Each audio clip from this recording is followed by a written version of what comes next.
اس کی خاص بات آپ نوٹ کیجئے. دیکھیے اسلام کے 5 ارکان ہیں جو ہم نے پڑھے حدیث کے دوران.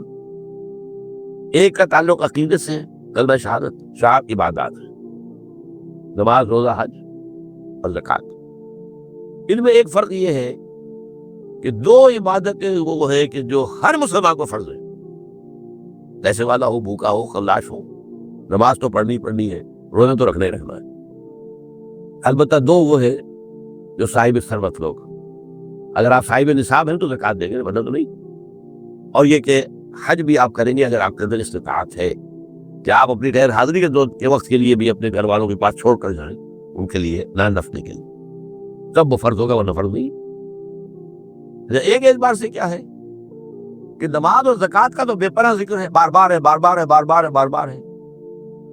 حج کا صرف 3 مقامات پر ذکر ہے. 2 رکوع ہے سورہ حج کے، 2 رکوع ہے سورہ بقرہ کے، اور 3-4 آیتیں جو ہے جو ابھی میں نے آپ کو پڑھ کر سنائی ہیں یہ سورہ آل عمران. اور جو صوم ہے اس کا تو پورا کا پورا ذکر 1 رکوع میں، وہ پچھلے دنوں ہم تفصیل کے ساتھ اس کا مطالعہ کر چکے ہیں. 6 آیات اور سارا اس کے اندر معاملہ ہے. ان 2 کے ساتھ 2 عیدیں جوڑ دی گئی. ان دونوں کی جو ایک طرح سے حیثیت کچھ نماز اور زکوٰۃ کے مقابلے میں کچھ کم پڑتی نظر آئی، تو ہماری 2 عیدیں، عید الفطر رمضان کے ساتھ اور عید الاضحیٰ حج کے ساتھ. اور اس میں خاص بات نوٹ کیجیے، حج وہ عبادت ہے جو ایک مقام پر ہوتا ہے، ساری دنیا میں تو نہیں ہو سکتا. وہاں تو ساری دنیا سے لوگ چل کر آئیں گے تو حج کریں گے، وہاں آنا پڑے گا. وہاں یشہدوا منافع لہم، آئے پیدل آئے، اونٹیوں پر آئے، جہازوں پر آئے، جیسے بھی آئے جہاں آئے. اس کے اندر یہ کیا ہے کہ اس کا ایک جو رکن تھا قربانی، اسے وسعت دے دی گئی پوری دنیا میں. حج وہاں، قربانی ہم یاد کر رہے ہیں. حج تو یاد نہیں ہو سکتا. یہ قربانی کے ذریعے سے اس کی ایک برکت کو، اس کی ایک شان کو، اس کی ایک کیفیت کو جو ہے اس کو گویا کہ یونیورسلائز کر دیا گیا پوری دنیا میں جہاں بھی مسلمان ہیں. سنت ابیکم ابراہیم، تمہارے باپ ابراہیم کا طریقہ ہے. اس نے اپنے بیٹے کو قربانی کرنے کے لیے تیار ہو گیا تھا. تم یاد کرو. اب یہاں میں اس لیے ذکر کر رہا ہوں اس کا کہ اس وقت اگر سے یہ بات ہوئی ہے کہ جس قدر زور پہلے تھا قربانی پر اسلام کے اندر، اسلامی نظام میں، اسلام میں آ کر اتنا نہیں رہا ہے. اس لیے یہودیوں کے ہاں تو قربانی تھی ہی صرف قربانی، لہذا وہ قربان گاہ کہلاتا تھا. جو ان کا جو ہے خیمہ ہوتا تھا عبادت کا، قربان گاہ. اور جو یروشلم میں جو ان کا جو مسجد تھی، جو ہیکل سلیمانی، وہ بھی قربان گاہ، قربان دیتے تھے. سب سے بڑی عبادت یہی تھی. نماز کا معاملہ اتنا اہم نہیں تھا جتنا کہ امت مسلمہ میں آگے ہوا ہے. ہمارے ہاں کیا ہوا ہے کہ حج کا جو ہے معاملہ، حج کے موقع پر قربانی، اس میں خاص نقطہ میں آپ کو یہ بتا دیتا ہوں کہ ہمارے یہاں متعلق حدیث ایک ایسا طبقہ رہا ہے جو قربانی کے خلاف ضیاع ہوتا ہے، گوشت ضائع ہوتا ہے، فلاں ہوتا ہے، پیسے ضائع ہوتے ہیں، جس سے غریب کو کسی کو دے دو. پیسے قربانی کی جگہ قربانی ہی ہوگی، کوئی اور شے نہیں ہو سکتا. اور ضائع کہاں ہوتا ہے؟ یہاں پہ ضائع ہوتا ہے گوشت. ایک بوٹی تک ضائع نہیں ہوتی، اس کی کھالیں ضائع نہیں ہوتی، اس کے روزے ضائع نہیں ہوتے. اب تو کوئی چیز آپ چھوڑتے ہی نہیں کہ جس کی استعمال کر دیتے. اب اس کا خون بھی جو ہے وہ جمع کر کے جو ہے وہ مرغیوں کی جو خوراک ہے اس میں شامل کیا جاتا ہے. کوئی شے ضائع نہیں ہوتی. ہاں وہاں ضیاع ہوتا تھا، لیکن ایک دور تک بات کیا تھی کہ اس جگہ کے رہنے والوں کے پاس ذریعہ معاش کوئی اور تھا ہی نہیں. کوئی بھیڑیں بکریاں پال لی تو ان کو اچھی قیمت مل جاتی تھی قربانی کے لیے جب حاجی آتے تھے. یہ ان کا معاش کا ایک سپورٹ ہو گیا. چلے آ رہے ہیں بکرے، حبشہ سے آتے تھے، جیسے ہمارے یہاں غازی خان سے آ رہے ہیں، کہیں اور سے آ رہے ہیں، یہ قربانی کے جانور آتے تھے. پھر یہ کہ وہاں کے لوگ جو ہے اس قربانی کی گوشت کو سکھا کر پورا سال کھاتے تھے. ان کے پاس تھا کیا؟ یہ للے تللے تو نہیں تھے جو آج ہیں. یہ تیل کی دولت ہے جس کی وجہ سے جو ان کے عظیم انقلاب آ گیا ہے وہ آپ کو معلوم ہے. لیکن یہ تو 100 سال کے اندر کی بات ہے. اس سے پہلے کیا تھا؟ یہاں کچھ بھی نہیں تھا. حاجی ہی جا کے صدقہ خیرات بھی کرتے تھے وہاں پر. حاجی جو ہے وہ قربانی بکرا خرید رہے ہیں تو وہاں کے لوگوں کو نفع ہو رہا ہے. پھر وہ گوشت کتنا کھا جائے گا حاجی؟ وہ ظاہر بات ہے وہی کھاتے تھے. وہ کھڑے رہتے تھے. میں نے خود سن 62 کے اندر دیکھا ہے کھڑے رہتے بندو لوگ آ کر، اور جو بھی جانور دیکھا اس کو فوراً جو ہے وہ لے گئے. وہ تو زیادہ ہم لوگ جو کرتے تھے وہ جلدی سے اس کی بخار اتروائی اور کلیجی نکال کے لا کے جو ہے وہ اس کو بھون کر کھا لیا اپنے کیمپ کے اندر. اور اس وقت تک یہ تھا کہ مینا کے اندر کیمپ بھی ایسے ہوتے تھے، کھلے جگہ، بڑے جو ہے جو گوشت پک رہے ہیں اور کھا رہے ہیں. اب تو وہاں جگہ ہوا ہی اس طرح سے. نمبروں کتنی چوڑا کرتے جا رہے ہیں, کئی پہاڑ کاٹ دیے تاکہ یہ بنا کی وادی چوڑی ہو جائے اور چوڑی ہو جائے اور چوڑی ہو جائے. لیکن وہ تو ظاہر بات ہے کہ ابھی بڑھتا جا رہا تھا تعداد کا معاملہ. لیکن یہ کہ یہ بالکل بکواس تھی کہ کچھ ضائع ہوتا, ضائع وہاں ہوتا تھا. اس لیے اس کو وہ کہتا تھا غلام احمد پرویزی کہ وہاں جائز ہے. بھائی وہاں تو تم جو جس کو جائز کہہ رہے ہو تو ضائع ہونے کا تمہیں معاملہ تھا تو آگا. آپ کو یاد ہوگا یہ افغان جہاز جب ہو رہا تھا تو پورے بڑے 747 جہاز بھر کر قربانی کی گوشت کے آتے تھے یہاں افغانستان میں مجاہدین کے لیے, اور جو یہاں پہ ان کے وہ تھے مہاجرین تھے ان کے لیے پورے ان کے جو جہاز بھر کر اتنا گوشت وہاں ہوتا ہے.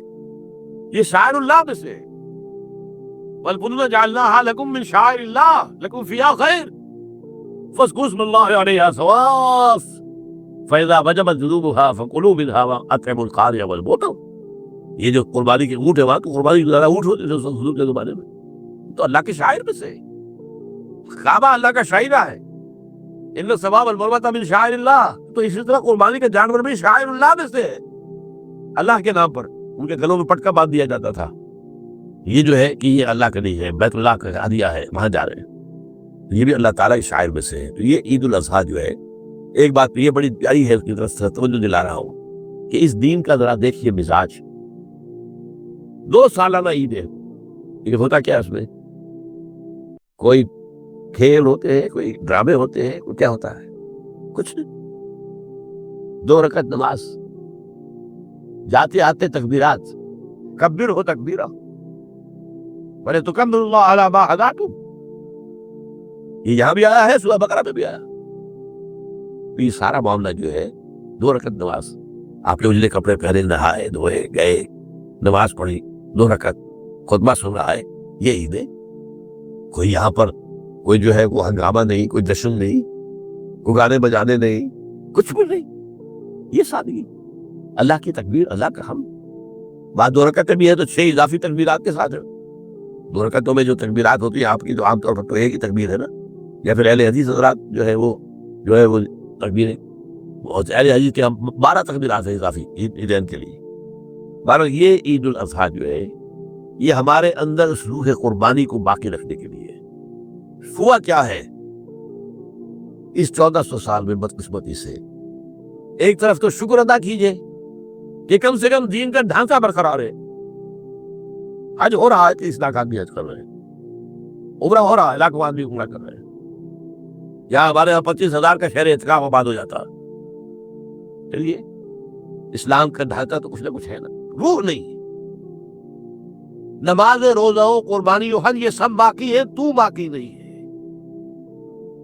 عقل و دل و نگاہ کا مرشد اولی ہے عشق, عشق نہ ہو تو شر و دی متقدہ تصورات. یہ روح جو ہے اللہ کی محبت, اللہ کے ساتھ وفاداری, اللہ کے لیے ہر شے کو مان کرنے کو تیار ہونا.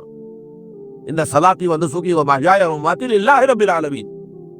جب تک یہ روح نہیں ہوگی, اسی لیے فرمایا سورہ حج میں لن ینال اللہ لحومها ولا دماؤها ولکن ینالہ التقوی منکم. دیکھو تم اونٹ اگر ذبح کرتے ہو یا بکرا یا کوئی اور چیز, بیل, گائے, اللہ تک ان کا نہ گوشت پہنچتا ہے نہ خون. لن ینال اللہ لحومها ولا دماؤها ولکن ینالہ التقوی منکم. ہاں اگر تقوی تمہارے اندر ہے وہ اللہ تک پہنچ جاتا ہے. روح تقوی وہ ہے نہیں. ایسا بھی ہوگا کوئی بہت بڑے سیٹ ہو گئے, وہ کوئی 50,000 کا میڑا خرید کر اور پھر اس نے جو ہے وہ اس کو مہندی لگا رکھی ہے اور رنگ لگا رکھے ہیں اور ریشمی چادریں ڈالی ہوئی ہیں اور لے کے پھر دکھا رہے ہیں اس شان کی قربانی ہم دیں گے. یہ تو سب دکھاوا ہے. اگر وہ اس میں وہ روح نہیں ہے تو کچھ نہیں ہے, دینے کی اس کی کوئی قدر و قیمت نہیں. تو اللہ تعالیٰ ہمیں ان عبادات کے اندر اصل روح جو ہے وہ پیدا کرنے کی توفیق عطا فرمائے, اور اللہ تعالیٰ جن کو بھی حج کی توفیق دے ان کو بھی جو حج مبرور ہو. اس لیے کہ کہا گیا ہے یہ کہ چند افعال ایسے ہیں کہ جن سے گزشتہ زندگی کے سارے گناہ معاف ہو جاتے ہیں. ایک کیا ہے, ایک شخص کفر سے اسلام میں آئے, الفاظ بات ہے, اسلام لانے سے پہلے کہ اس کی زندگی جو ہے کفر کی, شرک کی جو بھی تھی معاف ہو گئی, بات صاف ہو گئی. نمبر 2 حج مبرور, وہ حج جو اللہ کے یہاں قبول ہو جائے. لیکن وہ حج کون سا ہوگا؟ حلال کی کمائی سے کیا, اس میں ساری شرائط ملحوظ رکھی گئی. فلا رفث ولا فسوق ولا جدال فی الحج، نہ لڑائی جھگڑا ہو نہ کوئی اور ہو، آپس میں جھڑتے ہیں. وہاں پر ٹیکسی کی ہے 5 آدمیوں نے، اب آپ کو معلوم ہے کہ پچھلی سیٹ پر 3 میں جو درمیان میں بیٹھا ہوا ہے وہ تو ایسے جیسے کہ اونٹ کے کوہان پر بیٹھا ہوا ہے، تو وہاں لڑتے ہیں کہ اب مجھے باری دو. یہ ساری چیزیں جو ہے یہ اگر وہ روح تقویٰ ہے تو پھر نہیں ہوتی.